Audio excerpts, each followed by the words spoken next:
Hello everyone, welcome to Minecraft. This is my first ever Redstone tutorial and I am here to show you how to make a single use or one cycle hopper clock. What do I mean by that? I'm not an expert Minecrafter or a Redstoner, I should say, and I spent a good many hours, embarrassingly enough, researching how to make a hopper clock that I can turn it off with a switch. And for those of you who are very familiar with the hopper clock, this is how you build it. Ta-da! You press this button.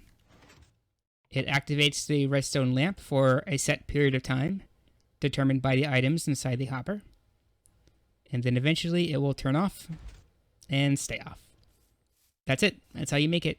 Very simple, very easy to make. These are all the supplies you need to make this particular version.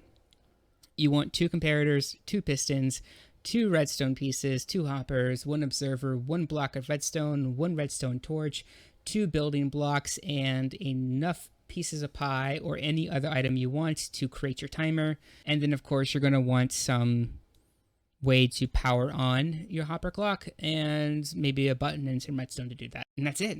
It's so simple. Let's build it real quick just to help illustrate the point further for anyone who is still a little confused at home. Again, here's a little snapshot of the building materials and we're going to give it a bit of a build. Okay. You want to place down a building block, and you want a piece of redstone on top of that, a piston, a comparator, a redstone block, 1-2 spaces away, another building block, a piston, redstone, a comparator. We're basically almost done. You want 1 hopper facing that way, and 1 hopper facing directly inside of it, so they're talking. And that's basically the hopper clock done. So now if I put in items in here, you can see it's going to start doing the thing we want it to do. But we want that on and off switch. It's very important. So let's add that on and off switch. So we're going to go up here, put observer, redstone torch.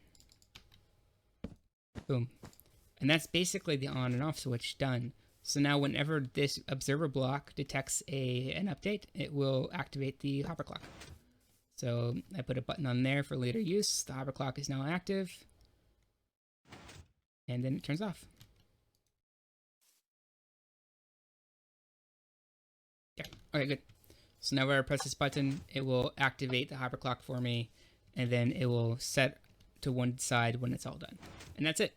Short, easy, simple, sweet. A on-off button for the hopper clock, a single-use hopper clock, a one-time activation hopper clock, a single-cycle hopper clock, however you want to call it.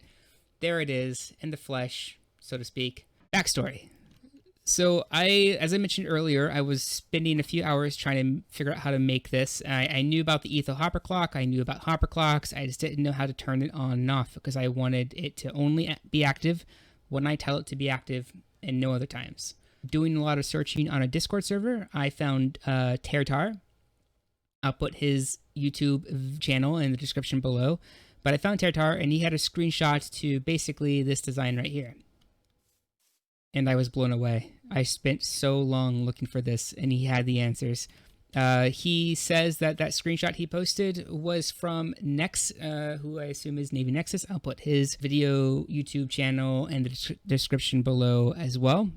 I do know for a fact that NavyNexus is a great Bedrock YouTuber, and he posts a lot of videos going into hopper clocks and how they all work and everything.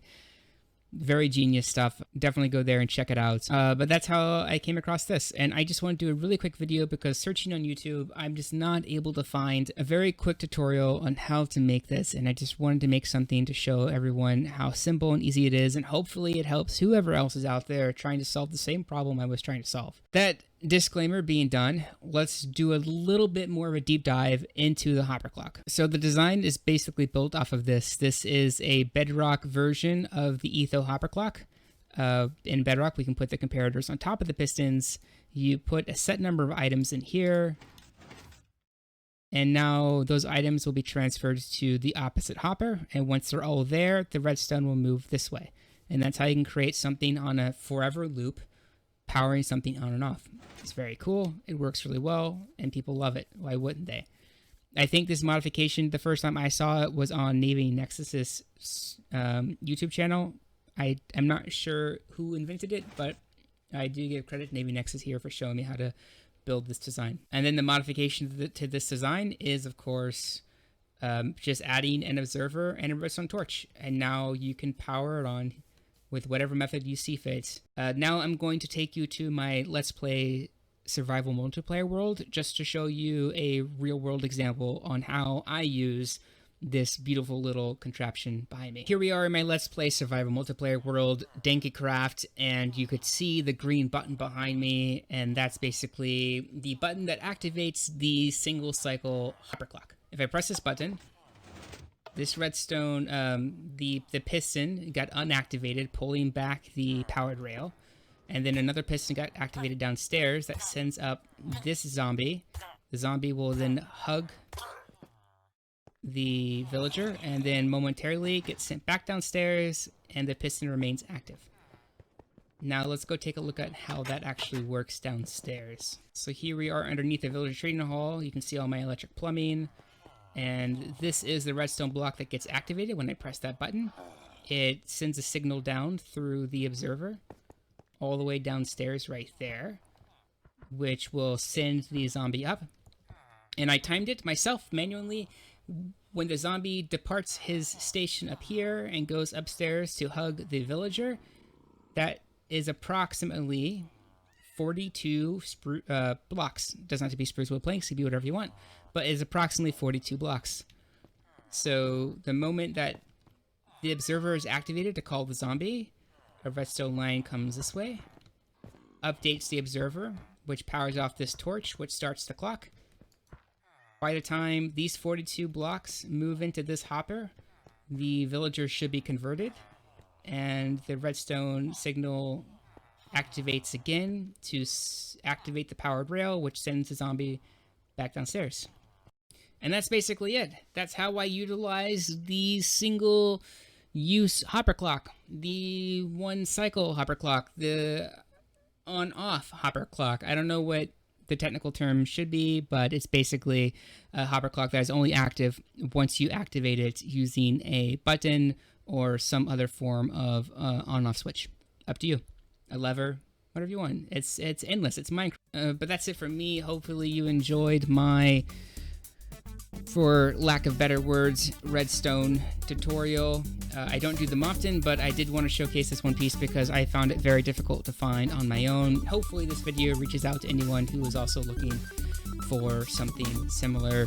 Hopefully you enjoyed this video. Let me know if you would like any other single, quick, short showcases of other redstone contraptions, and I'll do my best to see if I can make it short and sweet. I really appreciate hanging out with everyone. Thanks so much for stopping by. If you enjoyed this content, be sure to subscribe for more, and I will chat with you guys next time.